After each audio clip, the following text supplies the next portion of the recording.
Hey, thanks for joining me. It's time to continue looking at Uncanny X-Force. I've already looked at issues 1 and 2, and I was saying how these books are ones that they've been out for quite a while. Let me see, what was the year on these things? I should have looked this up first. 2010 is when these were published. So they've been out for a while. I remember collecting them, reading them, and remember really, really liking them. But I honestly couldn't remember what happened in them. So this reread of them has been really kind of enjoyable. I'm actually surprised at how much I like it. The writer is Rick Remender. I think I've said, like, I've seen his name. I know he gets a lot of work. I know he's well respected as far as I understand it. If I've ever read anything else that he's done, I don't know it. Just this. And it's a really fascinating take on the X-Men characters, specifically this group of X-Force that is the team led by Wolverine. You got Psylocke, Phantom X, Archangel, and Deadpool, who are out there doing, like, the dirty work that needs to be done in the X-Men mutant world that the rest of the X-Men kind of don't want to know about. But it's stuff that has to be done, depending on your kind of moral what your moral compass is and what should or should not be done. So, like I said, I've already done issues 1 and 2. A super quick recap is basically, I'm not sure exactly what the status of Apocalypse was in the X-Men world at this time, but I'm fairly certain that he was considered to be dead.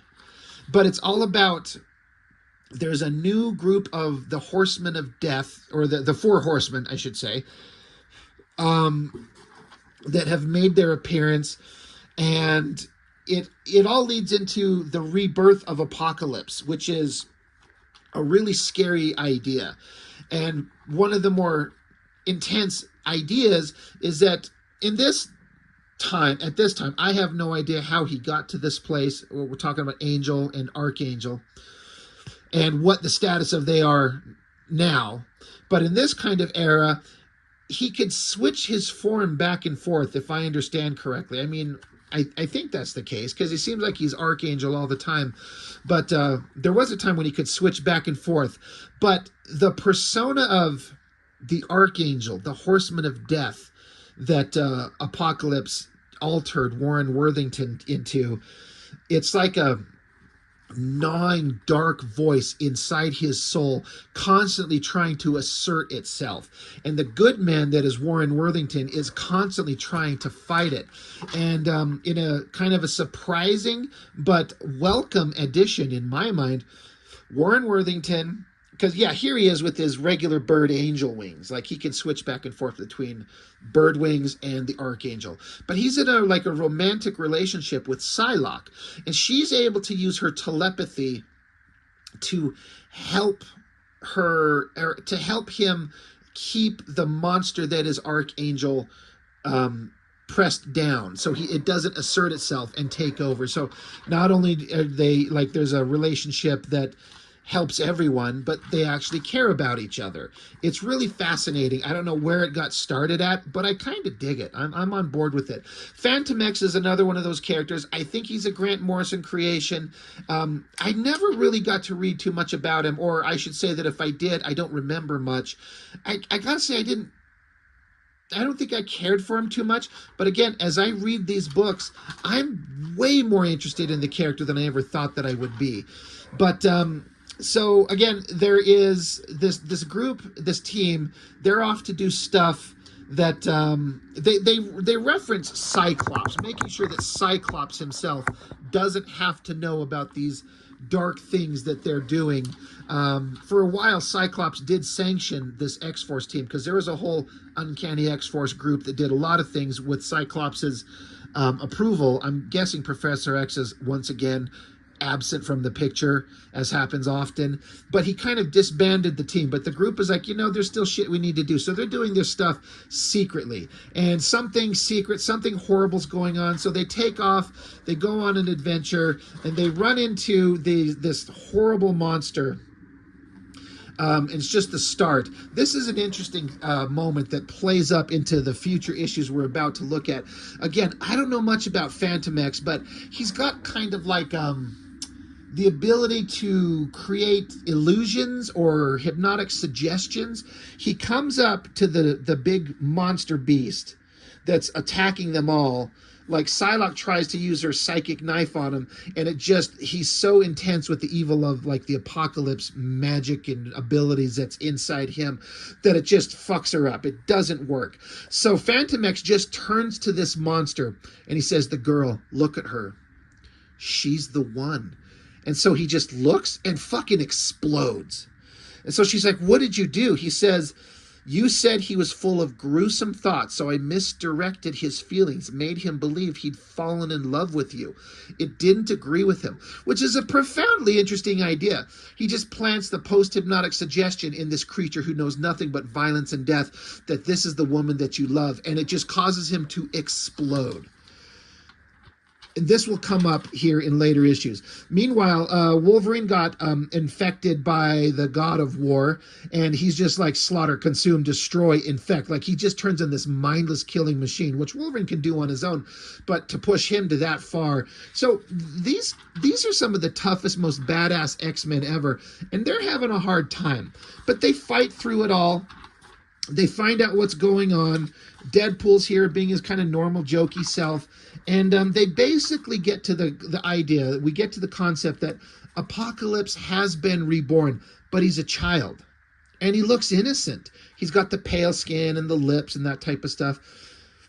But they're there to kill Apocalypse. But what we're led to understand here, that they don't know, but they will, is that he's a kid. I'm like, that didn't occur to me how interesting that concept could grow to be until the issues went on. So that was book 1. In book 2, the team busting into this place of Apocalypse's followers. You know, they're taking out all these kind of minions and bad guys. They're fighting their way through. They find a bunch of people trapped in jail cells, being kept and trapped. I'm sorry, I forget. This is, they're on the holodeck. I'm sorry. They left the previous mission, and this is, we're misdirected ourselves. They pull a Phantom X on us, where they're trying to free some people. There's lots of death, people captured, and while this is going on, they run into Apocalypse, and Archangel stands in the way. He kills a couple of them, and Psylocke doesn't hesitate for a second to jump on Archangel and stab him into the chest and kill him, to put him out of the way to take on Apocalypse. But like I said, it's revealed that this is all a simulation in the Danger Room. I like to call it the holodeck because I like Star Trek, and it's the same fucking thing. And they're kind of, Angel's kind of pissed. He's like, "Why are you guys training to kill me?" And Wolverine has to say, look, there's a chance that the evil of Archangel could manifest itself at any second at the worst possible time, and we have to be ready and able to put you down if we have to. I know that sucks. You gotta fucking learn to deal with it. This is the reality that we live in. This isn't all happy-go-lucky fun. Back with the kid Apocalypse, it's kind of disheartening because they go out of their way to establish that he's kind of an innocent boy, but he's surrounded by evil, showing misdirection and misinformation, which is a word I hate in the current political climate. But they're showing nothing but wrong stuff, showing the X-Men are evil, mutants are supposed to be the superior race, just filling his head with horrible ideas to make him grow into the Apocalypse that they want it to be. So, you know, story goes on. The team's trying to figure out what they're doing. They find out that they have somewhere to go. Angel and Psylocke kind of reassert their trust for each other, their relationship, their love. And he's like, you know, if I need you to put me down, I understand that that's what you need to do. So I like that, again, they're kind of making their relationship solid. They're talking to each other. So they get in. Phantom X is weird. It's kind of hard to explain. I'm not even going to try. He's got this mental connection to this weird organic vehicle thing that transports them. They're all going to the moon. So they fly up to the moon. They get attacked, and now we end up meeting. So the Horseman of War, he's here again. I guess he's not dead. because getting blown up in the previous issue. But they run into the other horsemen. There's Pestilence and yeah, you know the horsemen. But the X-Men here, or rather Uncanny X-Force, they get their asses kind of kicked. Like Famine, he just it makes Archangel turn into this emaciated, like his body's just been devoured. Like that puts Archangel out of commission. And so you get Pestilence, it's this Japanese girl. These bugs come crawling all over Deadpool. Wolverine's taking on the war character. Basically, it all ends with the Horsemen, the final Horseman, defeating our team. And then one of the evil guys showing the kid, he's like, these are people coming to kill you. How would you like us to kill them, master? So our Uncanny X-Force crew got their asses kind of kicked.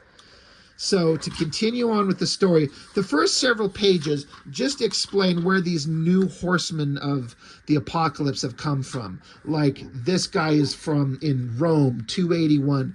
He was just a regular guy, or so we thought. His parents were killed or killed themselves, and then he manifested into a mutant and become this giant monster and lived the life of like a kind of like a minotaur god. And they just kind of go through like this guy. He was a drummer in Gettysburg, and his family were burned alive. His mental duress unleashed his latent mutant gift. So that's where Apocalypse found him. The girl that becomes Pestilence, this other guy that becomes, I guess, just Death. And we just get a backstory of the new Horsemen. I'm not going to spend too much time trying to explain it. But the X-Men, or rather X-Force, they're down. They've been taken out by these guys. And we get back to the kid. And this man is trying to tell him, like, what are your instructions? And the kid's like, well, I don't know. And the guy's like, they're weak. They have failed in their bid to assassinate you. We should kill them. They're not worthy of life. And the kid doesn't want to kill anybody. And so they're like, you know what? We got to get out of here. So they're in this they're on the moon. Everyone went to the moon. This is where they're finding Apocalypse, and this is where the X-Force crew has traveled to. They're on the moon, but the bad guys are on this vehicle. They call it ship, which is something that Apocalypse has always had, some kind of like sentient vehicle. And they're like, power up the ship. We need to transport. We need to get out of here. And by the way, hey, the Horsemen, kill all of the X-Force team. And they're like, all right, great. We can do that.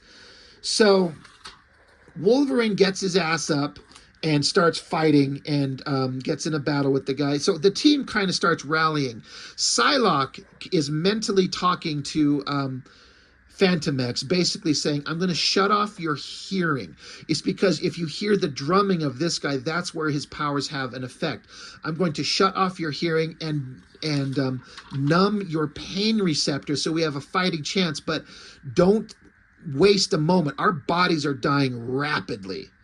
And then as she says that, the big monstrous Minotaur guy smacks Psylocke right in the head, knocks her out. And meanwhile, Wolverine's over here taking on the Death Horseman. I'm pretty sure it's supposed to be Death. And Wolverine's fighting him. And he's like, yeah, this guy's got skills, but no training. And Wolverine just stabs him straight in the guts, but realizes that that's exactly what he wanted. He can transfer his death powers straight through metal very easy, which is something that Wolverine has obviously got a lot of. This is what this guy wanted.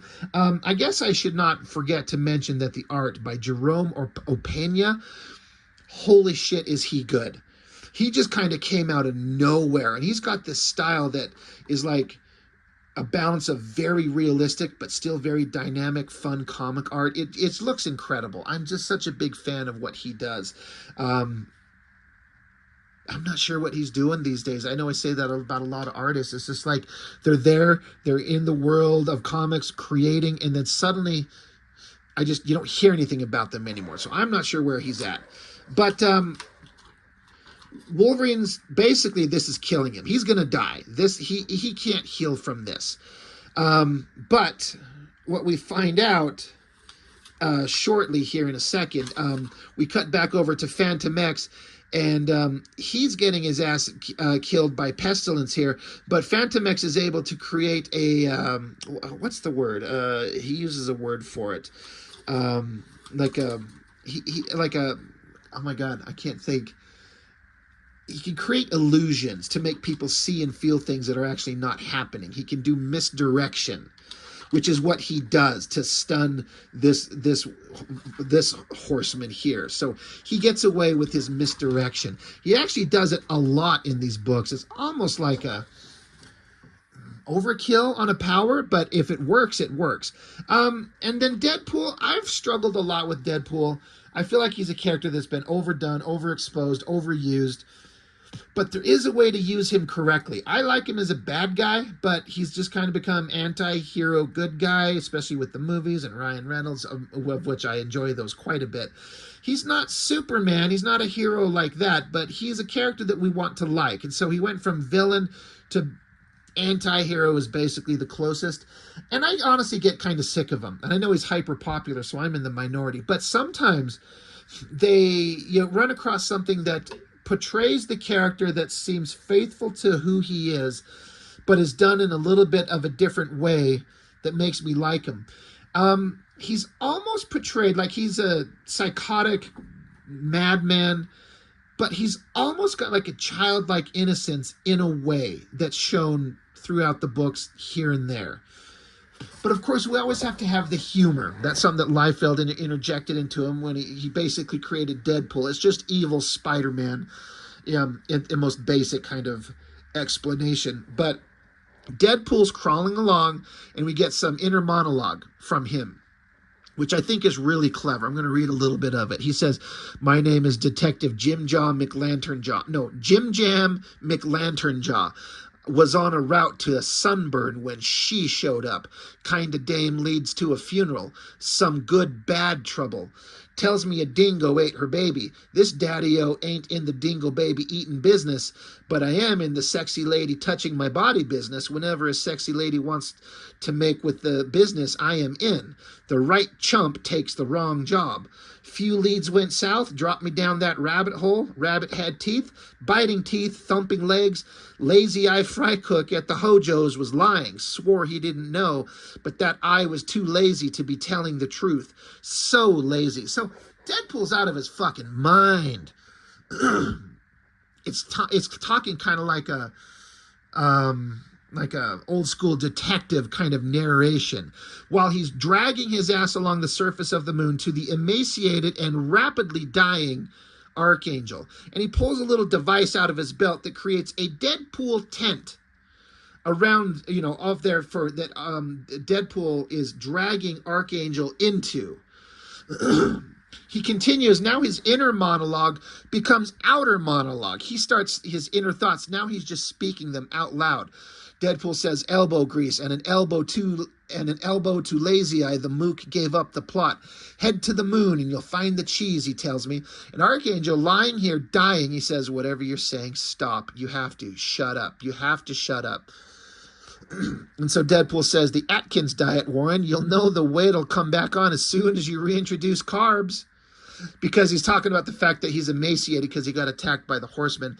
And Angel says, no more crazy, focus, help me. And so Deadpool says, okay, man said no crazy, not to be crazy. Crazy said okay to not be. Food, right? Yes, get him some food. And then so Deadpool, he's like, score one for the belt of pouches. He has some soda pop and some Pop Rocks, which was established in the previous book. He's got some calories on him, which Angel needs to eat because, again, he got hit with famine. And so he's emaciated and skinny. And so Deadpool's saving Archangel's life. Cut back to Wolverine and fighting the Horsemen of Death. He's going to die. He's not going to survive this. All the text and all the dialogue are saying that Wolverine's not going to survive no matter how hard he's trying. Meanwhile, the Horseman of War is dragging Psylocke's body into the structure where the minions of Apocalypse are. And the little guards are like, are you sure we're not supposed to allow any of the X-Men inside here? And the big monster yells, grunts at him like, all right, yes, sir, sorry, sir. Meanwhile, back with the Horsemen of Death taking on Wolverine, he's like, pass now into darkness, Wolverine. Your only failing was the strength of your opponent. Now go tell your... But then you wait, you stop, and you see he's actually holding the Horseman Pestilence. Phantom X once again did a misdirection. He pulled Wolverine out of there and made this guy think he was holding Wolverine, but he was actually holding one of his own evil kind of co-workers there. And Phantom X is saying, couldn't maintain the misdirection. He knows I swapped you.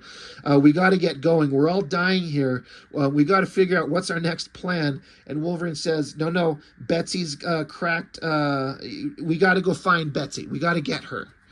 And so they're go walking along. There's a door that they should go into, and Wolverine's like, look, I can't move fast enough.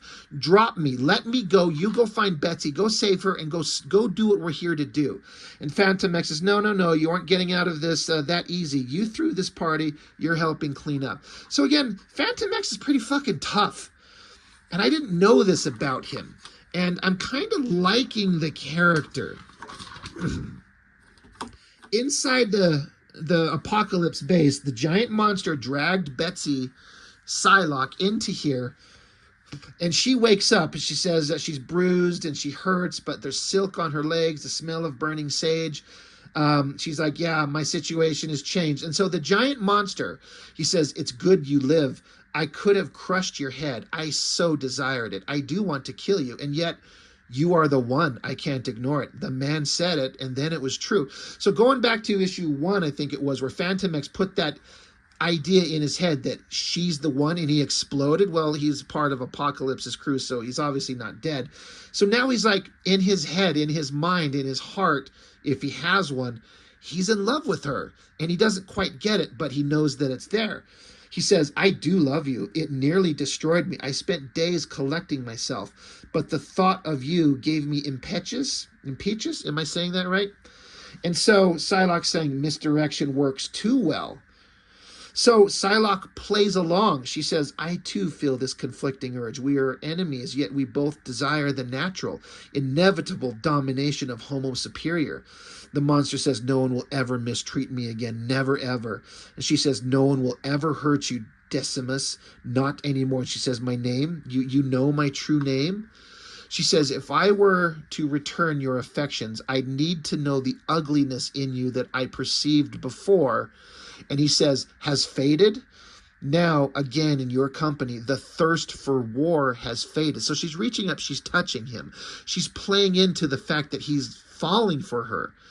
And he's saying that the thirst for war has faded. And she says, then your mind is no longer guarded by it. So now she can use her psychic knife on him. She does it and drops him, defeats him. Meanwhile, the minions of Apocalypse are trying to whisk away the kid. Like, we've got to get you out of here. And the kid says, are there always going to be bad people trying to kill me? And she's like, yeah, well, if you just take over the world, it'll be easier to control those people. So, meanwhile, Phantom X and Wolverine, they're tracking down Psylocke. And Wolverine saying, last time I saw Warren, he was in rough shape. Phantom X says he has Deadpool to aid him. And Wolverine says, well, what kind of odds does that give him? And Phantom X says, not amazing ones. It was a joke. Anyway, they keep going, and they find out that the ship is going to teleport away. And as it does, giant boulders and rocks are falling on them. They're going to die. They're like, well, we're not going to survive this. Meanwhile, Deadpool still attending to Archangel. He's like, do you feel that? It's like an earthquake or a moonquake. I mean, something bad's going on here. So the ship is going to teleport away. It says jump in 5 seconds. So the innocent kid is sitting here playing with some toys. The door opens, and who is there? It's Psylocke. There she is. The idea is, says, this is the end of issue 3. They're there to kill Apocalypse. They're there to take out the kid. She took out the Horseman War, and now she's there. What is she going to do? I love that drawing of her. Jerome Opeña, he does this awesome thing where, again, she looks like a strong, fit woman, but she doesn't have the giant tits, the hyper tiny waist, and the big curvy hips. Like, this is a realistic female body that I have seen on fit, strong women. It's an interesting take. She's still the beautiful girl she always has been, but it's pushed in a little bit more realistic realm where it's not focusing on how goddamn sexy she is. It's so interesting. I like it so much. Just like I'm enjoying this story. What are they going to do with the Apocalypse kid? How are they going to survive this? What is going to be the resolution? Meanwhile, on the surface of the moon, Wolverine and Phantom X, they're trying to get out of the rubble. Wolverine gets out first. He finds Phantom X reaching up. So he grabs him and he's trying to tell him to snap out of it. And Phantom X says, I'm up, I'm awake, where are we? Wolverine says, ship's about to teleport and Betsy's trapped inside. Misdirect it. Make it think it's already teleported. You follow me, you faux French son of a bitch? Do it now. And Phantom X says, the condescension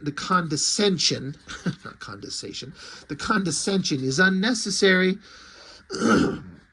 So Phantom X once again uses his like mental misdirection powers to confuse the mentally aware ship to stop, to think that it has teleported. Phantom X says, seems to his work. This vessel has a living brain. How did you know?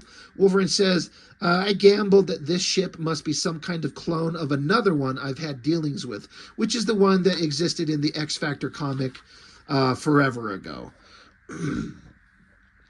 And so anyway, they're back on their way to go find Betsy. Back inside the Deadpool tent, this was another fascinating, grotesque, but interesting idea that makes perfect sense in the world of shit you have to do and things that are possible with these mutants and their superpowers. Once again, Angel is emaciated and he got to drink some soda and some Pop Rocks, but he needs something more substantial. So Deadpool's feeding him something. He says, on the previous page, he says, come on, eat. Don't make me chew it for you, baby bird. Please, God, don't make me do that. And he's like, right, there you go, nom nom. Mama's got her boy's supper, make him big and strong. So he's feeding him some kind of meat, and Angel's eating it. And Angel just kind of groggily says, where did you get this? And Deadpool says, if I tell you, do you promise to keep eating? Deadpool's taking a knife and cutting off slices of his own flesh and feeding it to Archangel. And Deadpool's got uncharted regenerative abilities, right? So it's like he's just cutting off himself and feeding it to him, and then he like regenerates and he keeps feeding him flesh so that Angel can get back on his feet. It's gross, it's disgusting, and it makes sense in this emergency situation. Deadpool come up with the solution. It's fascinating to me. It's gross and weird, but I like it. And the art is so fantastic. All the bad guys are trying to like, what's going on? We're supposed to be teleporting. The ship thinks it's teleported, but like it hasn't. The ship is malfunctioning. Everything is fucked up. God damn it. So Wolverine and Phantom X show back up and they just start attacking all these rando bad guys. Just slaughter, fight, kill, trying to just, get to their ultimate goal.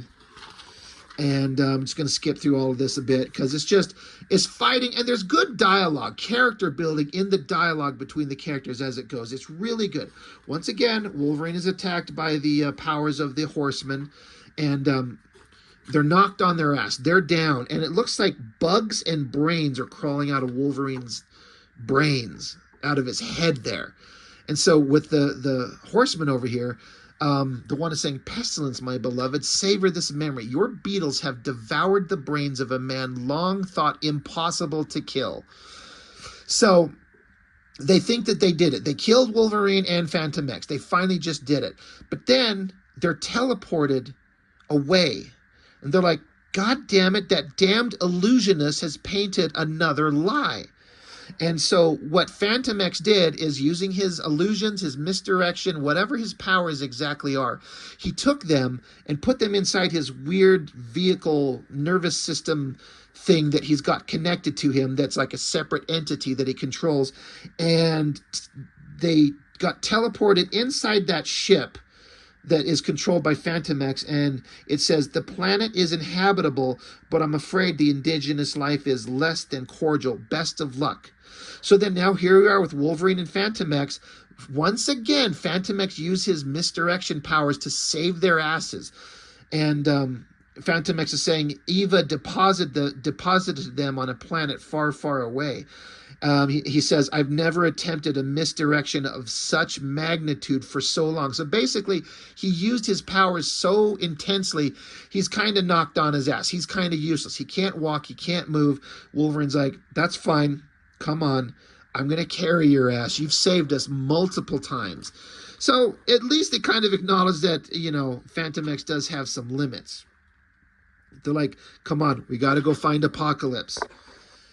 The bad guys are still trying to figure out what's going on. Deadpool and Archangel have shown up. Deadpool shows up. He says, hey, mister, have you seen our dog? Bad breath, adamantium claws, a bit mangy. Archangel hits the guy with his poison feathers. And the inner monologue of Archangel himself we can now read, which is interesting because it says, the closer we get to our target, the louder the monster within me rages. Betsy's influence has kept Archangel reduced to a background noise, but he's still there, plotting. He tells me to strike down my friends. He lists efficient ways to do it. He repeats the same command, rejoin your master. I will not. Instead, I will destroy him. So it's, again, the inner thoughts of Archangel saying that evil presence is inside him, telling him to do bad things. They show up. They meet back up with, we got Wolverine and Phantom X, and they basically shut Deadpool up. They've kind of heard enough of his jokes, so they kind of shut him up, and they cut the door down, this is a great shot, the way that the artist Jerome Pena illustrated Angel kind of bending over and using his wings to slice across the door to bust it open.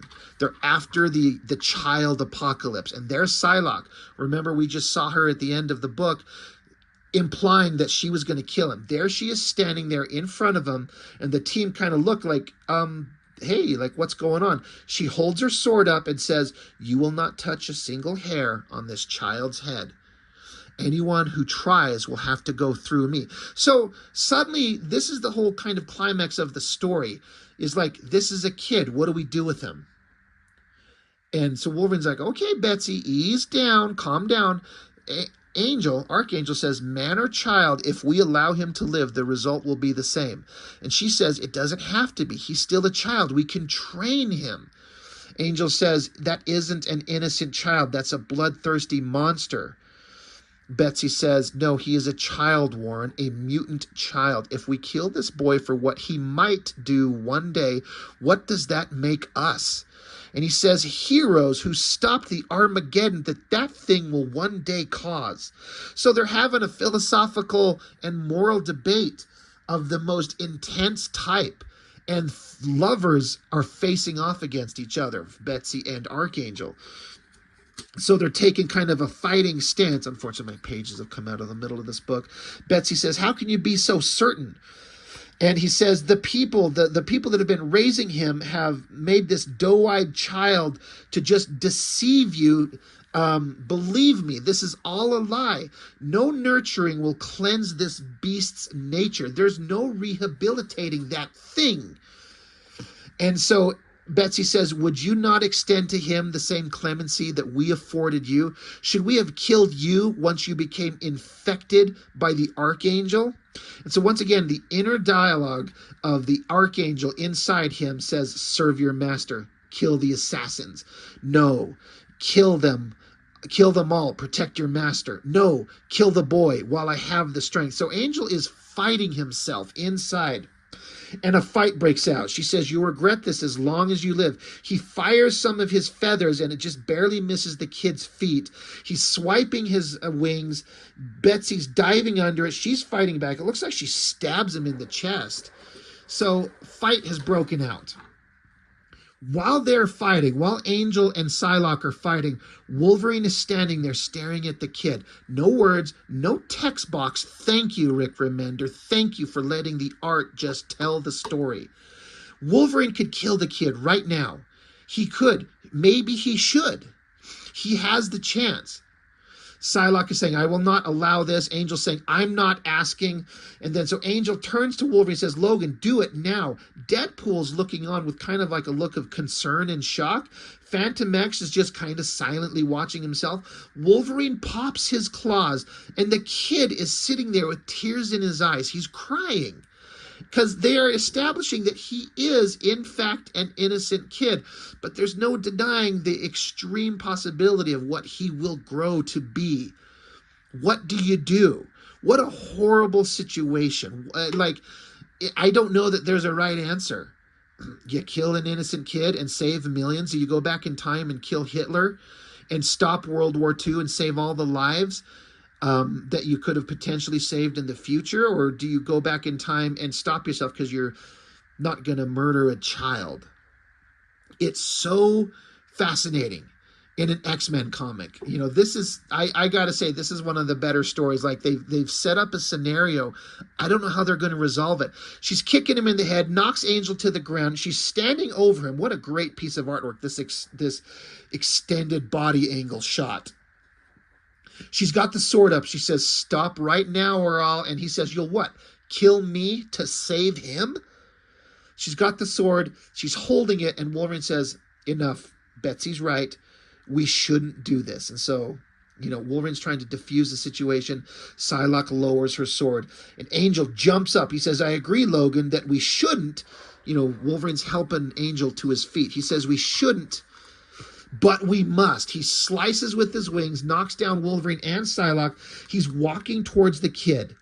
He says, I know it's inside you. You put a piece of it in me.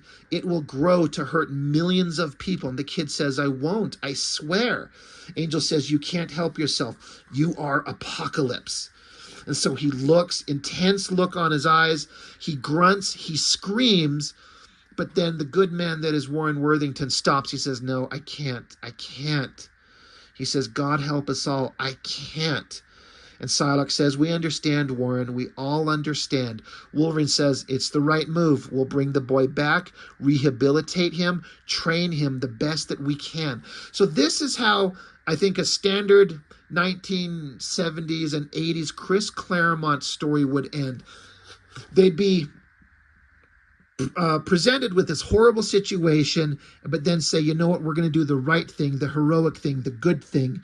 We're going to take this child and teach him a better way. That's what these X-Men are all about. That's what they're going to do. You got original member Angel, the heart and soul of the X-Men, Wolverine, and Psylocke, who's, you know, she's awesome. Deadpool's just standing off in the distance watching. And Phantom X, you hear a sound effect of a gunshot, pow. And Phantom X shot the kid dead. He's just standing there, gun smoking. Everyone's looking on in shock. And from infinite possibilities, they are all coalesced down into one. From infinite options, we are now reduced to the fact that they have taken the choice to kill the kid, or at least Phantom X made the choice for them. It's done. It's over. No more debating. No more moral conversations, wondering if we're doing the right thing. He just stood up and made a choice. Whether it's the right one or the wrong one, who's to say? And I love that there's no fucking words on it. You're just live in the moment of the visuals, and they're all looking of like, I kind of imagine there's a part of him that's like, we weren't going to do this, but now that it's done, it's not the worst thing. What a horrible bunch of choices to have to face. Suddenly, the spaceship that they're in, it starts rocking. It's going to teleport. It's going to get out of there. Like, okay, fuck, we got to go. We got to go. We got to go. There's no more time for sitting and wondering. Phantom X stays behind for just 1 second. He walks over and closes the eyes of the kid. They get on his little Eva ship. They rocket away. And again, on the last page, it's just silent. Wolverine's sitting up there. Angel's got his head in his hands. Psylocke is looking away. Phantom X is just not even paying attention. He's just focusing on driving. Deadpool looks kind of confused, especially in this shot. He's like scratching his head like, what did we just do? And they fly off to go home. That is the end of the story. And so I'm like, it's not giving you answers, but they just did a horrible thing. They just killed a child. What does that mean? What does that say about these characters and who they are? And what does it mean for heroes fighting for a better future? But again, they present the idea that this is Apocalypse. He's not nothing. He is evil incarnate. What do you do? I think the heroic thing to do would to not kill a kid and try to rehabilitate and show him a better way. But that's taking the lives of untold millions of people in the future and gambling that you can stop something that maybe can't be stopped. Maybe there's no stopping the inevitable. Maybe it's just your morals are, you're unwilling to compromise your morals and risk the lives of millions and millions of innocent human beings, men, women, and children, because you can't do a horrible thing. But if you do the horrible thing, who are you? Are you good? Are you bad? Are you evil? I'm just going on and on. I love how it puts together an idea of what the hell is the right thing to do. And I love the difference that Rick Remender put in here. Phantom X made the choice. Boom, it's done. It's over. You can hate me. You can yell at me. You can tell me what a monster that I am. But it's done. The question is over. Let's move on. So I'm actually not sure what the fallout is. There is one story point that I don't want to mention yet until we get to the actual comic, but it's an interesting character point. If I remember correctly, specifically from Deadpool, you know what, fuck it, I'm just going to say it. If I remember correctly, Deadpool is actually pissed. He's like, I signed up to do this team to fight with you, but he says, I didn't sign up to kill kids. I don't do that, and I don't want to be part of this group anymore. And I thought that was a profoundly fascinating idea from Deadpool, of all people. The insane mass murderer, the psychopathic goofball. At some issue, it must be in issue 5 or 6 or something like that, he tells them that he's pissed that they killed a kid. And he's not okay with it, and he lets them know. He unloads on them. And again, that was the one story point that really stuck with me in these books, is that Deadpool was not having it. What an interesting twist to his character. And it made me like him, even though I like the idea that he should be evil. But evil characters, there's a limit to what they would do as an evil character. And like, some things just shouldn't be done. Anyway, all kinds of interesting ideas. I should just shut up and move on. I found it profoundly interesting. So well drawn, and taking these characters, and I feel like they're very true to who the characters are and what they're supposed to be, but putting them in situations that force them to do something different that they were not prepared to deal with. Fascinating stuff. Completely fascinating, and I'm a huge fan. I love it, and I kind of lost track of my next several issues, 5, 6, 7, 8. I got to dig them up somewhere. I've got them here, but I want to get into more of these. These are way too good, and they've kind of been forgotten. Uncanny X-Force. Fascinating stuff. I'm into it. That's all I've got for now. Thank you for joining me. I really appreciate it. I'll see you next time.